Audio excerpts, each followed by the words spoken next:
क्या औरतें सचमुच मुफ्त की रोटियां तोड़ती हैं?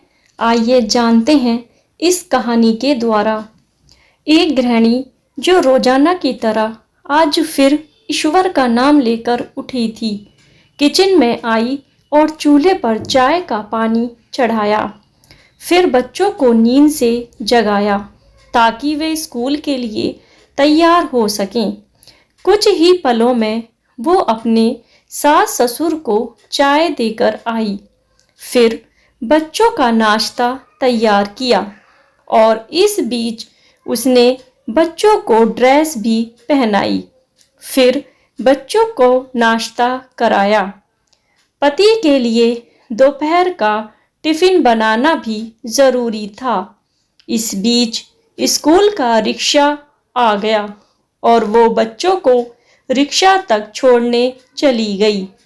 वापस आकर पति का टिफिन बनाया और फिर मेज से झूठे बर्तन इकट्ठा किए। इस बीच पतिदेव की आवाज आई कि मेरे कपड़े निकाल दो। उनको ऑफिस जाने के लिए कपड़े निकाल कर दिए। अभी पति के लिए उनकी पसंद का नाश्ता तैयार करके टेबल पर लगाया ही था कि छोटी ननंद आई और यह कहकर गई कि भाभी, आज मुझे भी कॉलेज जल्दी जाना है, मेरा भी नाश्ता लगा देना। तभी देवर की भी आवाज आई कि भाभी, नाश्ता तैयार हो गया क्या? अभी लीजिए, नाश्ता तैयार है। पति और देवर ने नाश्ता किया और अखबार पढ़कर अपने अपने ऑफिस के लिए निकल गए। उसने मेज से खाली बर्तन समेटे और सास ससुर के लिए उनका परहेज का नाश्ता तैयार करने लगी। दोनों को नाश्ता कराने के बाद फिर से बर्तन इकट्ठे किए और उनको भी किचन में लाकर धोने लगी। इस बीच सफाई वाली भी आ गई।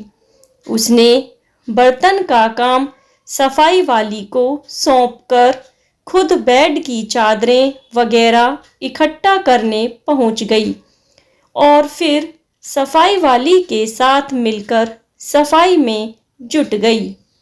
अब तक 11 बज चुके थे। अभी वो पूरी तरह काम समेट भी नहीं पाई थी कि कॉल बेल बजी। दरवाजा खोला तो सामने बड़ी ननंद और उसके पति व बच्चे सामने खड़े थे। उसने खुशी खुशी सभी को आदर के साथ घर में बुलाया और उनसे बातें करते करते उनके आने से हुई खुशी का इजहार करती रही। ननंद की फरमाइश के मुताबिक नाश्ता तैयार करने के बाद अभी वो ननंद के पास बैठी ही थी कि सास की आवाज आई कि बहू, खाने का क्या प्रोग्राम है? उसने घड़ी पर नजर डाली तो 12 बज रहे थे। उसकी फिक्र बढ़ गई। वो जल्दी से फ्रिज की तरफ लपकी और सब्जी निकाली और फिर से दोपहर के खाने की तैयारी में जुट गई। खाना बनाते बनाते अब दोपहर का 2 बज चुके थे। बच्चे स्कूल से आने वाले थे। लो, बच्चे आ गए। उसने जल्दी जल्दी बच्चों की ड्रेस उतारी और उनका मुंह हाथ धुलवाकर उनको खाना खिलाया। इस बीच छोटी ननंद भी कॉलेज से आ गई और देवर भी आ चुके थे। उसने सभी के लिए मेज पर खाना लगाया और खुद रोटी बनाने में लग गई। खाना खाकर सब लोग फ्री हुए तो उसने मेज से फिर बर्तन जमा करने शुरू कर दिए। इस वक्त 3 बज रहे थे।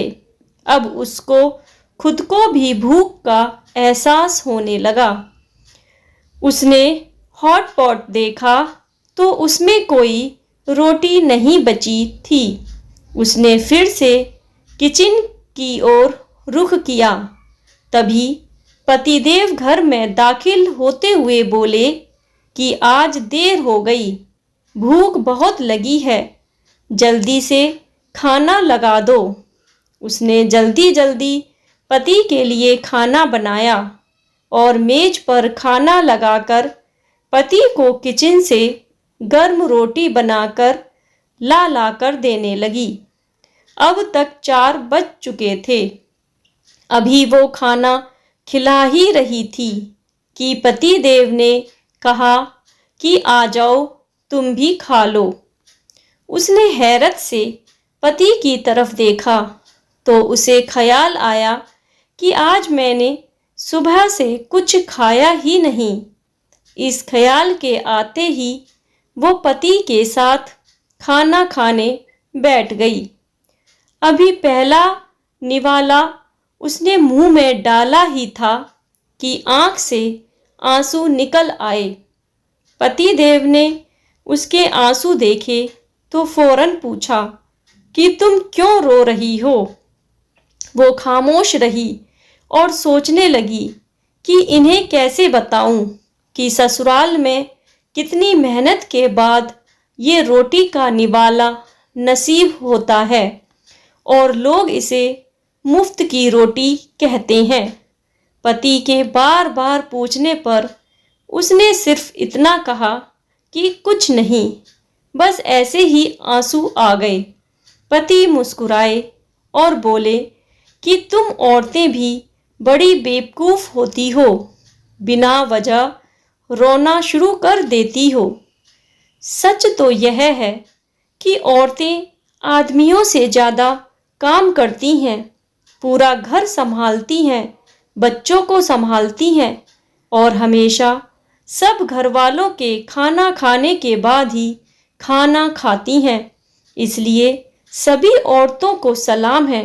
दोस्तों, अगर आप इसे शेयर और लाइक नहीं करेंगे, अगर आपको भी लगता है कि गृहिणी मुफ्त की रोटियां तोड़ती हैं।